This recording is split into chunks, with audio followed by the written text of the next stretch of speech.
லேவியராகமம் அதிகாரம் 12.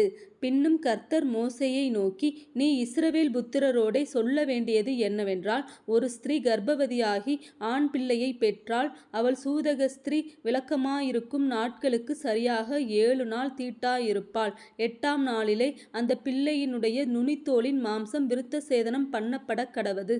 பின்பு அவள் 33 நாள் உதிர சுத்திகரிப்பு நிலையிலே இருந்து, சுத்திகரிப்பின் நாட்கள் நிறைவேறும் அளவும் பரிசுத்தமான யாதொரு வஸ்துவைத் தொடவும் பரிசுத்த ஸ்தலத்துக்குள் வரவும் கூடாது.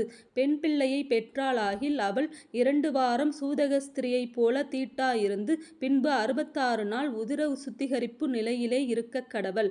அவள் ஆண் பிள்ளையையாவது பெண் பிள்ளையாவது பெற்றதற்காக அவளுடைய சுத்திகரிப்பின் நாட்கள் நிறைவேறின பின்பு, அவள் ஒரு வயதான ஆட்டுக்குட்டியை சர்வாங்க தகன பலியாகவும், ஒரு புறா குஞ்சையாவது காட்டுப் புறாவையாவது பாவ நிவாரண பலியாகவும் ஆசரிப்பு கூடார வாசலில் ஆசாரியனிடத்திற்கு கொண்டு வரக் கடவள்.